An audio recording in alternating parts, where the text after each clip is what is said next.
Hello and welcome everyone. तो आज की वीडियो बहुत इंपॉर्टेंट है, इस वीडियो को एंड तक देखना। आपको मेरे साथ बहुत बहुत बढ़िया पेपर सॉल्व करना है आज, जो कि है रचना सागर का परीक्षा पेपर 1। तो ये बहुत इंपॉर्टेंट पेपर है। रचना सागर के 3 सेट्स निकलते हैं, परीक्षा पेपर 1, 2 एंड 3 जो कि आउट हो गए हैं। और आप ये मेरे साथ पेपर 1 करेंगे बैठ के। करना क्या है, जैसे ही तुम्हारे सामने क्वेश्चन दिखाई दे वीडियो को स्टॉप करो और खुद से आंसर को सॉल्व करो। फिर वीडियो को स्टार्ट करके आप अपने आंसर को मेरे आंसर के साथ चेक कर सकते हैं। तो चलिए स्टार्ट करते हैं आज की video with section A which is of biology. Now question 1 is, four students A, B, C, D made the observation given below for the parts marked X and Y in the diagram। तो देखो ये part Y है और ये जो centre में है ये पार्ट X है। आपको आइडेंटिफाई करना है, नीचे कुछ ऑप्शंस दिए गए हैं। स्टूडेंट ए बोलता है कि जो एक्स है वो स्टोमा है और वाई है वो गार्ड सेल है। बी बोल रहा है कि जो एक्स है वो गार्ड सेल है, वाई स्टोमा है। एंड सी इज सेइंग कि जो एक्स है वो एपिडर्मल सेल है और जो वाई है वो स्टोमा है। डी इज सेइंग कि जो एक्स है वो स्टोमा है और जो वाई है वो एपिडर्मल सेल है। तो आपको तो वैसे ही देख के समझ आ ही गया होगा, जो एक्स है दैट इज स्टोमा, जो कि सिंगुलर हो जाता है स्टोमेटा का। ठीक है, और जो ये बाहर हैं ये गार्ड सेल्स हैं, राइट। तो इसमें ए स्टूडेंट इज करेक्ट, तो ऑप्शन ए आपका करेक्ट ऑप्शन हो जाएगा। Now the gastric glands present in the walls of stomach release. देखो हमारे जो स्टमक में जो गैस्ट्रिक ग्लैंड्स होते हैं वो क्या रिलीज करते हैं। Here are the four. तो here you can see the four options. जो ऑप्शन तुम्हें लगता है सबसे अच्छा है उसको कमेंट में लिख दो। चलो मुझे भी तो पता चले तुम लोग अभी तक कितना पढ़ लिए हो। तो इसके अकॉर्डिंग आपका आंसर हो जाएगा, it is mucus and pepsin. मैं ना थोड़ा जल्दी जल्दी इस पेपर को करूंगी ताकि आपका टाइम बिल्कुल भी ना वेस्ट हो और आप ज्यादा से ज्यादा प्रैक्टिस कर सकें। ठीक है, तो आंसर मैच कर लीजिएगा फटाफट से। Third question is, select out the following gland that does not occur as a pair in the human body। तो पेयर नहीं है ह्यूमन बॉडी में, ऐसा कौन सा ग्लैंड है। टेस्टिस के तो पेयर होता है, ओवरी का भी पेयर होता है, एड्रिनल भी पेयर होता है किडनी के ऊपर, it is the pituitary gland, right. A voluntary action such as writing on the paper is controlled by the part of the brain। ये voluntary action है, जैसे writing on the paper, मतलब कोई भी precise movement है ना, ये कौन कंट्रोल करता है, ये कंट्रोल करता है cerebellum। Now, if a tall plant, capital T is crossed with the short plant, small t, the progeny produced in is all tall plants। Which law of Mendel can express by using this information। अब देखो capital T small T से जब cross करता है तो जो भी offsprings होते हैं वो हेट्रोजाइगस बनते हैं, कैपिटल टी और स्मॉल टी। तो इसमें लॉ जो है वो only law of dominance express कर रहा है। लॉ ऑफ सेग्रीगेशन भी होता है, लेकिन जो इसमें बात कही गई है ना वो सिर्फ लॉ ऑफ डोमिनेंस एक्सप्लेन कर सकता है। ठीक है, तो चलो इसके अकॉर्डिंग हमारा आंसर सही हो गया। नेक्स्ट क्वेश्चन पे आ जाते हैं। विच of the following statement would be correct if population of frog is greatly increased in the given food chain। अगर फ्रॉग ज्यादा हो जाते हैं तो क्या होगा। देखो फ्रॉग ज्यादा हो जाएंगे तो इंसेक्ट्स को वो खा जाएंगे, है ना। तो इंसेक्ट्स कम हो जाएंगे, इंसेक्ट्स कम हो जाएंगे तो मतलब ग्रास जो है वो बहुत ज्यादा हो जाएगा, राइट। एंड ऑल्सो फ्रॉग ज्यादा हो जाएंगे तो स्नेक को खाने को ज्यादा मिलेगा, तो स्नेक भी ज्यादा हो जाएंगे, उसकी वजह से हॉक भी ज्यादा हो जाएगा। तो चलो ऑप्शन देख लेते हैं कि फ्रॉग को इंक्रीज होने से क्या क्या इम्पैक्ट होने वाला है। Population of insects will increase, no this is wrong, ये तो डिक्रीज हो जाएगी। ठीक है, now second is population of snake will decrease, नहीं, क्योंकि स्नेक तो फ्रॉग पे ही तो फीड कर रहे हैं। अगर फ्रॉग इंक्रीज हो जाएंगे तो स्नेक डिक्रीज नहीं होंगे, ये भी इंक्रीज हो जाएंगे, इनको खाने को ज्यादा मिलेगा। Population of green plants, grass will increase, yes grass तो इंक्रीज हो ही जाएगा क्योंकि इंसेक्ट्स नहीं है उनको खाने वाले। Now population of hawk will increase, yes hawk भी इंक्रीज हो जाएगा क्योंकि फ्रॉग ज्यादा है, स्नेक ने ज्यादा फ्रॉग खाया, स्नेक ज्यादा हो गए, स्नेक ज्यादा थे तो हॉक भी ज्यादा हो गए। ठीक है, तो आपका थर्ड और fourth option which is part C ये करेक्ट हो जाएगा। नेक्स्ट पे आ जाते हैं। Next question is, which of the following group contain only biodegradable items. तो बायोडिग्रेडेबल आइटम कौन कौन से हैं। बायोडिग्रेडेबल आइटम्स यानी कि जो माइक्रो ऑर्गेनिजम्स को सिंपलर ऑर्गेनिक सब्सटेंस में डिकम्पोज कर सकते हैं उन्हीं को बायोडिग्रेडेबल सब्सटेंस बोल सकते हैं। न्यूज़पेपर, यस ये है। पेस्टिसाइड्स नहीं होते तो ये तो गलत हो गया। Newspaper yes, leather yes, and clothes yes, तो आपका option B is correct answer. Now अब हम आगे एजर्शन रीजन पे। Assertion is height in pea plant is controlled by efficiency of enzymes and is thus genetically controlled. ये तो बिल्कुल true है. Then है इसका cellular DNA is the information source for making protein in the cell.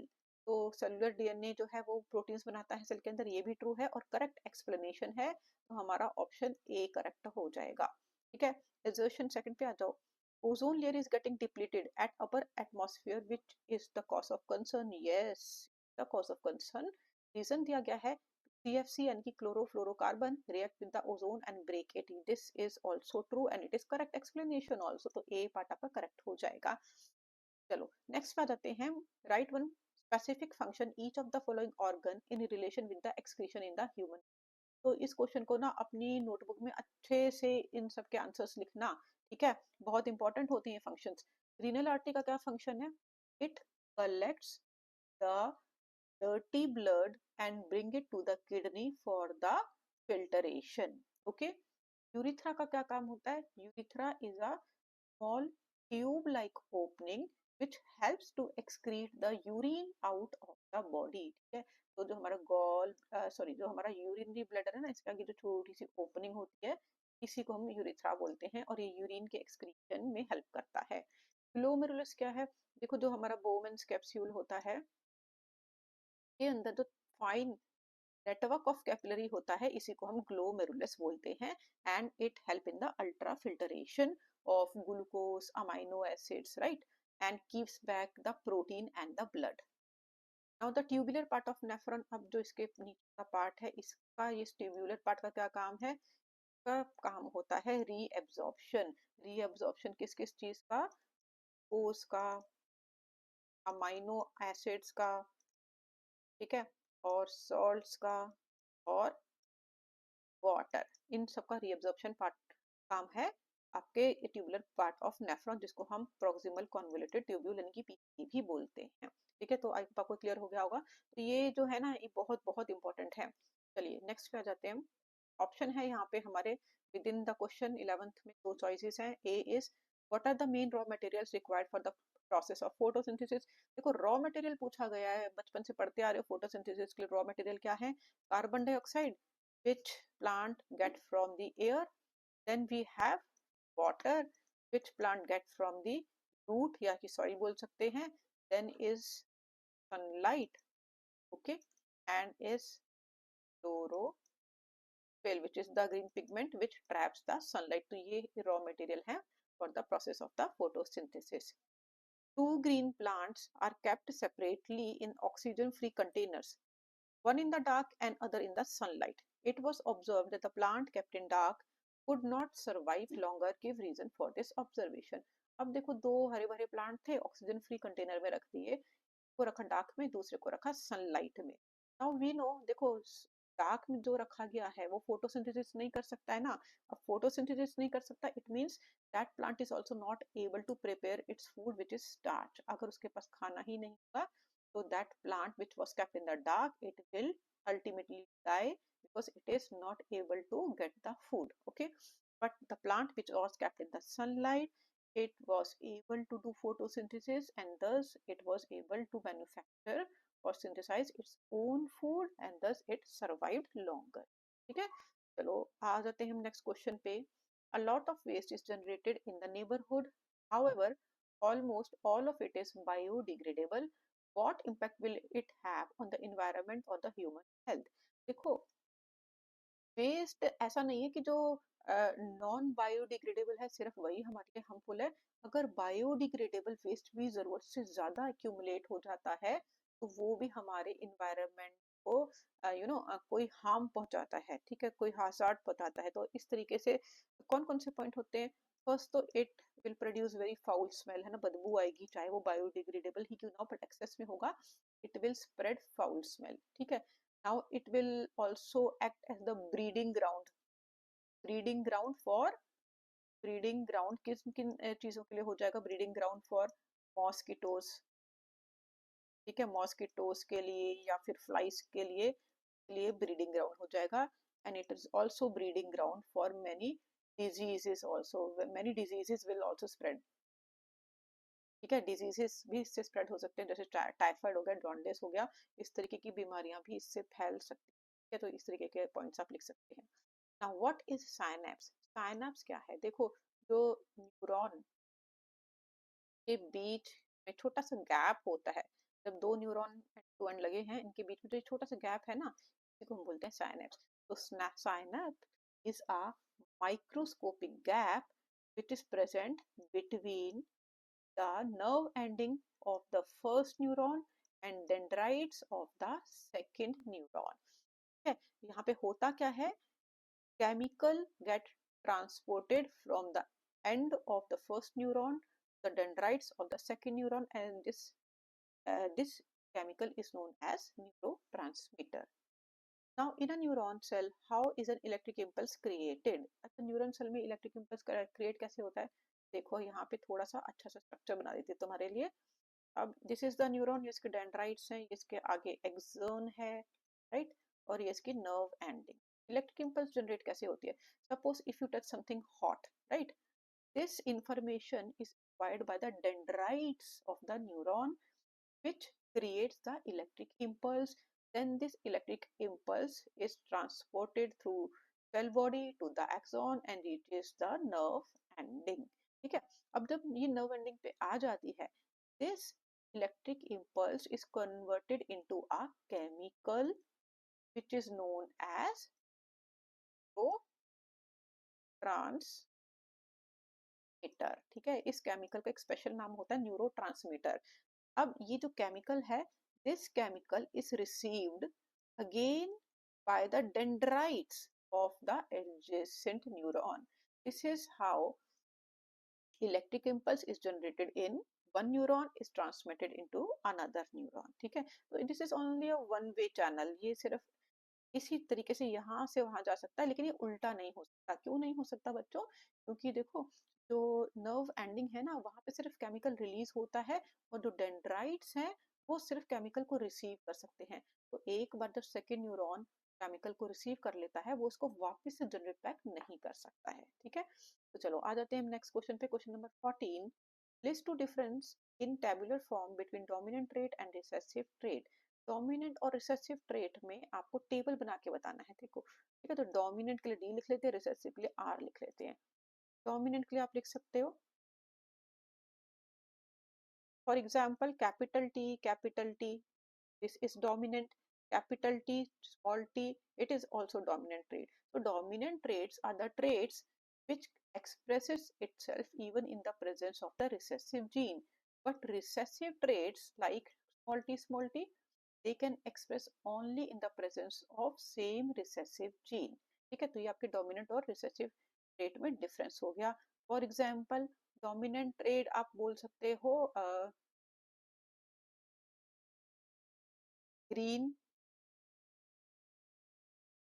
Pod, है ना, और recessive trait आप बोल सकते हो येलो पॉड, राइट।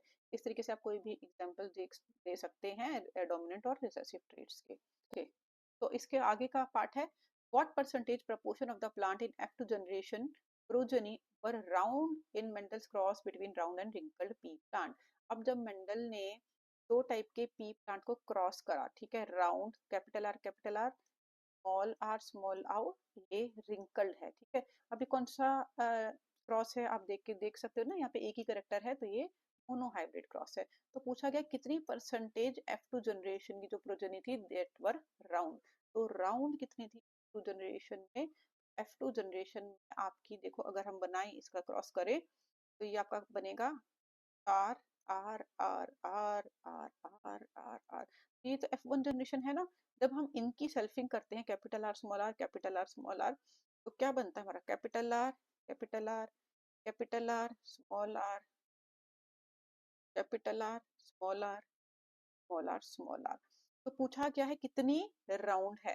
तो देखो, कैपिटल आर स्मॉल आर एक साथ होगा तो वो राउंड होगी, कैपिटल आर डबल अगर एक साथ होंगे, डोमिनेंट होंगे, तो भी वो राउंड होगी। तो ये कितनी परसेंटेज है? अगर इसका हम माने 25 25 25 25, तो राउंड जो है ये कितनी हुई? 25 प्लस 25 प्लस 25, यानी कि 75% जो है वो राउंड है। ठीक है, और ओनली 25% जो है वो रिसेसिव है, यानी कि वो रिंकल्ड है। ठीक है, तो ये आपकी F2 जनरेशन थी। चलो आ जाते हैं हम नेक्स्ट क्वेश्चन पे। Our next question, question number 15 is blood vessels are the network of tubes through which blood is pumped around the body. They are not only transport they not only transport blood nutrients, oxygen to all parts of the body, but also remove waste and the carbon dioxide. जो blood vessels हैं वो क्या क्या काम करती हैं, देखो वो ट्रांसपोर्ट ऑफ ब्लड भी करती है, न्यूट्रिएंट्स को भी ट्रांसपोर्ट करती हैं, ऑक्सीजन को भी all parts of the body लेके जाती हैं, और कार्बन डाइऑक्साइड को बॉडी से रिमूव करती हैं। There are three major type of blood vessels, जो कि तीन लेयर्स के नाम भी बताए गए हैं, tunica intima, tunica media and tunica externa. ठीक है, ये हमारी ब्लड वेसल की लेयर्स हैं। तो यहाँ पे बोला गया some common blood vessel diseases seen in the human beings are blood pressure, coronary heart disease and stroke. ये ब्लड वेसल्स के डिजीज हैं। ठीक है, याद कर लीजिएगा, ब्लड प्रेशर भी एक ब्लड प्रेशर आपका जो ब्लड वेसल का डिजीज ही माना जाता है।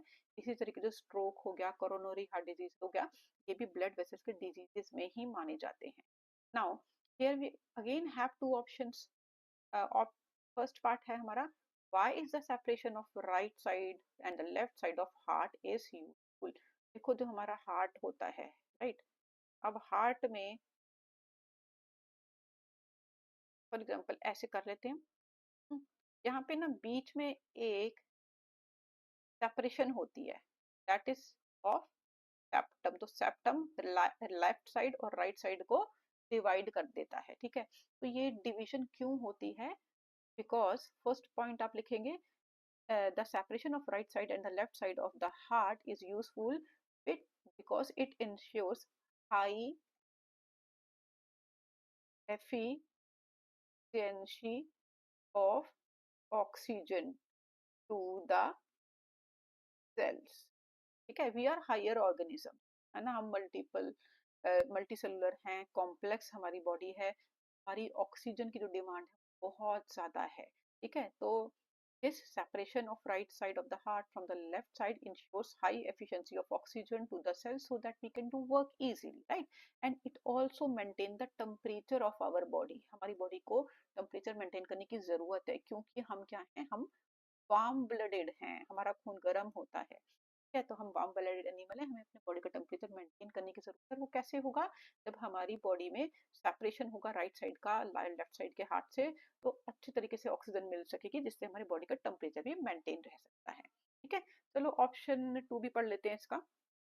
Explain the process of blood circulation in the body with the help of the flow chart. बहुत ही आसान है भाई।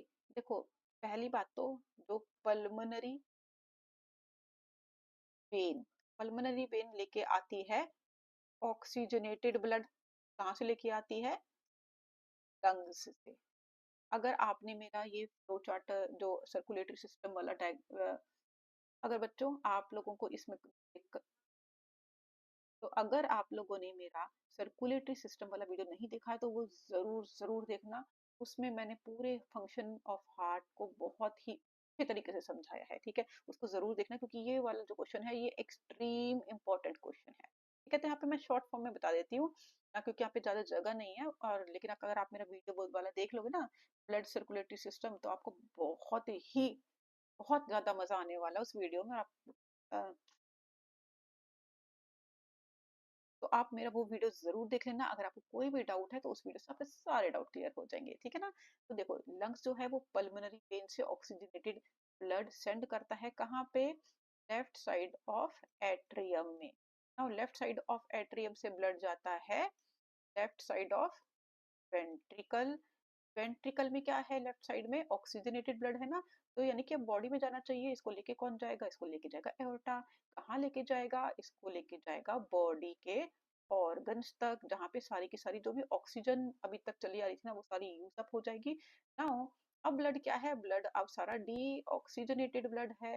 डी ऑक्सीजनेटेड ब्लड अब बॉडी ऑर्गन से मेन वेन यानी कि वेने कावा में जाएगा।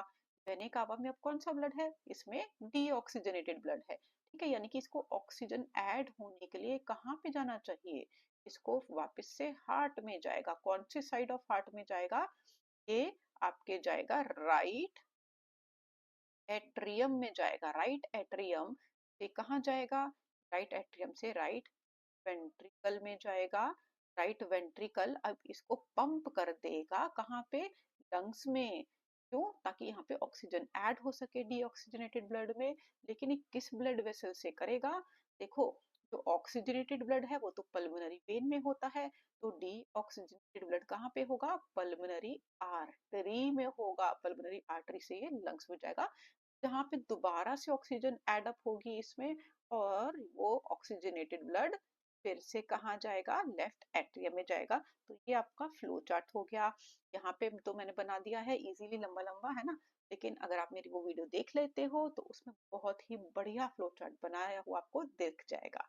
तो चलिए नेक्स्ट पार्ट पे चलते हैं। सी का फर्स्ट पार्ट है, in older people blood vessels are clearly observed under the skin, what type of these blood vessels are. तो देखो आपने अपने के घर में अगर दादी दादू नाना नानी है ना, उनके हाथों में आप देखते होगे कुछ ब्लू ब्लू कलर की ब्लड वेसल्स दिखती है ना, उभरी उभरी सी। वो ब्लड वेसल्स क्या हैं, वो ब्लड वेसल्स वेन्स, ठीक है। Veins are the blood vessels which we can see clearly under the skin. और ये कौन सा टाइप का ब्लड कैरी करती है, ये डीऑक्सीजनेटेड ब्लड को कैरी करती है, ठीक है। चलो, what role do they perform, they bring deoxygenated blood back to the right side of atrium for the, sorry, what role do they perform, they,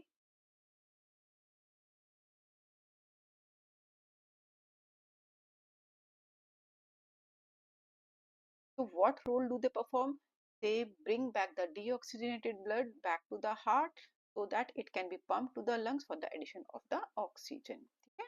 चलो, what name is given to the smallest vessels which is one cell thick, इनको हम बोलते हैं capillaries. Capillaries are the blood vessels which are the smallest blood vessels, और ये सिर्फ one cell thick होते हैं। इनका फंक्शन क्या है, इनका रोल क्या है, बड़ा इंपॉर्टेंट रोल है। They help in the exchange of oxygen, carbon dioxide, यानी कि हम लिख सकते हैं gases, between the blood and the cell, ठीक है। सेल और ब्लड में जो ऑक्सीजन कार्बन डाइऑक्साइड यानी कि गैसियस एक्सचेंज होता है वो कैपिलरीज के थ्रू होता है, ठीक है। और सेकंड फंक्शन है इसका, it provides nutrition, nutrition to the cells, ठीक है। सेल्स तक न्यूट्रिशन ले जाना भी ये आपकी ब्लड वेसल्स, जो स्मॉलेस्ट ब्लड वेसल्स जिनको हम कैपिलरीज बोलते हैं, इनका काम है, ठीक है। और एक और काम होता है इसका, it join artery to the veins, ठीक है। आर्टरीज और वेन्स को आपस में जॉइन भी कौन करती हैं, ये ब्लड कैपिलरीज ही करती हैं, छोटी छोटी होती है सिंगल लेयर की, ठीक है। चलो नेक्स्ट आ जाओ, draw a sectional of the human female reproductive system and label the parts where egg develop. देखो अब जो ह्यूमन फीमेल रिप्रोडक्टिव सिस्टम है ना, यहाँ पे तो भाई अच्छे से बनाना थोड़ा सा पॉसिबल नहीं है, तो एनसीईआरटी की बुक खोल लो, ठीक है। यहाँ पे थोड़ा सा रफ बना देती हूँ, एनसीईआरटी की बुक खोल लो और डायग्राम की प्रैक्टिस कर लो, बहुत ही इंपॉर्टेंट ये डायग्राम है, ठीक है। कुछ इस तरीके से होता है ये डायग्राम, ये है इसके अंदर की यूट्राइन वॉल्स, कुछ ऐसा सा है, कि अभी मेरे को अच्छे से ध्यान नहीं आ रहा है, तो आप अच्छे से देख के बनाना बेटा, ठीक है। तो यहाँ पे रफली बना दिया मैंने। एग्स कहाँ पे डेवलप होते हैं, इसको हम बोलते हैं ओवरी, ओवरीज, यहाँ पे टू ओवरीज हैं, एक ये रही एक ये रही, एग्स यहाँ ही पे बनते हैं, ठीक है। फर्टिलाइजेशन कहाँ पे होती है, फर्टिलाइजेशन यहाँ पर होती है, इस पार्ट को हम बोलते हैं फैलोपियन ट्यूब या फिर ओविडक्ट, ठीक है। फैलोपियन, FALLOPIAN, फैलोपियन ट्यूब में या फिर ओविडक्ट भी बोल सकते हो। फर्टिलाइज एग्स गेट इम्प्लांटेड, अब जो फर्टिलाइज एग है ना वो यहाँ पे यूट्राइन वॉल में यानी कि यूट्रस में इम्प्लांट होते हैं, uterus, okay. Now in human female what happen when the egg is fertilized. अब देखो अगर मान लो यहाँ पे एग फर्टिलाइज हो गया, फर्टिलाइज होने के बाद जो फर्स्ट पॉइंट आप लिखोगे it will develop into a zygote. Zygote बनने के बाद क्या होगा, इसमें मल्टीपल डिविजन्स होने लग जाते हैं, और ये बहुत अब इसके बाद क्या होगा, इसमें ना मल्टीपल डिविजन्स होने लग जाते हैं, ठीक है। मल्टी सेलुलर बन जाता है ये, multi cellular, okay. After that it gets embedded into the lining, which is called implantation. Implantation हो जाता है, कहाँ पे हो जाता है? दिस यूट्राइन वॉल, जो मैंने आपको बताया था ना, ये जो यूट्राइन वॉल होता है इसमें इम्प्लांट हो जाता है, ठीक है। And then finally it becomes foetus, ठीक है। अब ये फीटस बन गया, जब तक कि ये पूरा बेबी बन के डिलीवर नहीं हो जाता तब तक मदर के पेट के अंदर, तब इसको फीटस ही बोलते हैं, ठीक है। आई होप ये समझ आ गया होगा। नेक्स्ट पे आ जाओ। If the egg is not fertilized, अगर एग फर्टिलाइज नहीं होगा तो क्या होगा? देखो, 1 महीने में ना या तो इस वाली ओवरी से या फिर इस वाली ओवरी से एक ही एग रिलीज होता है। अगर वो स्पर्म से फर्टिलाइज होता है तो हमने यहाँ पे डिस्कस कर लिया कि ये सब होगा। अगर फर्टिलाइज नहीं होगा तो क्या होगा? अगर फर्टिलाइजेशन नहीं होती, इट मीन्स यूट्राइन वॉल को कोई भी एग नहीं मिला, तो this thick uterine wall which is having lot of blood vessels, क्यों यहाँ पे बहुत सारी ब्लड वेसल्स क्यों होती हैं? ताकि अगर फर्टिलाइजेशन हो तो बेबी को न्यूट्रिशन प्रोवाइड हो सके, इसलिए यूट्राइन वॉल ना बहुत ही थिक और स्पंजी हो जाता है। Now if the egg is not fertilize, this uterine wall it sheds away and mucus also sheds away, and thus menstruation occurs, menstruation, यानी कि जिसको हम बोलते हैं पीरियड्स, ठीक है। ये स्टार्ट हो जाते हैं and uterine wall with the mucus is shed away through the vagina, ठीक है। वेजिना से सारा का सारा जो ब्लड है वो निकल जाता है, ठीक है। चलो नेक्स्ट क्वेश्चन पे आ जाते हैं। बी पार्ट है इसका, बी का ए पार्ट, ठीक है। और देखो कितने सारे ऑप्शंस हैं आप लोगों के लिए, है ना।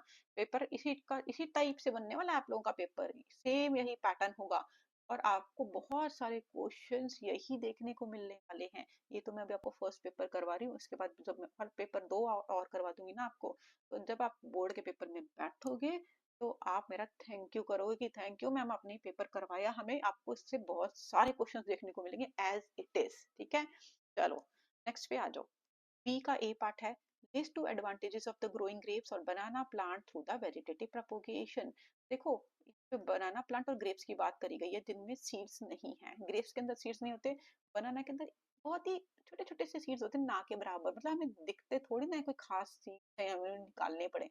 तो देखो, वेजिटेटिव प्रोपोगेशन ना ऐसे प्लांट्स में बड़ी बेनिफिशियल होती है जहाँ पे उनके सीड्स जो है वो वाइएबल नहीं होते, वाइएबल मतलब प्रोडक्टिव नहीं होते, वो जर्मिनेट नहीं कर सकते, ठीक है। और सेकंड इसकी एडवांटेज क्या होती है? If you want same genetic constitution as of the parent plant, ठीक है, सेम जेनेटिक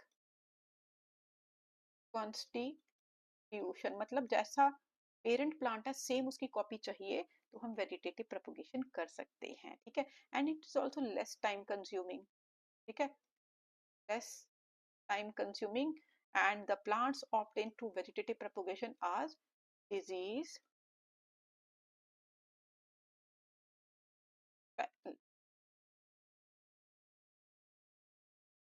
disease रेजिस्टेंट, ठीक है। तो डिजीज रेजिस्टेंट भी होते हैं। इनके फर्स्ट 2 पॉइंट बहुत इंपॉर्टेंट है, 2 लिख सकते हो, 4 लिख सकते हो, जितने आपको याद आ जाए, ठीक है। नेक्स्ट पे आ जाओ, बी पार्ट पे। A potato is cut into small number of pieces, these pieces are then placed only on the wet cotton kept in a tray. After few days, some of the potato pieces gave rise to fresh green shoots and the roots. Why? अब देखो, potato को आपने देखा ही है सब बच्चों ने, है ना। इसके ऊपर छोटी छोटी सी आई होती है, ठीक है। Potato have small I. When we keep the small cut pieces of the potato which is having the eye on the wet cotton cloth, it starts developing into a small plant, right?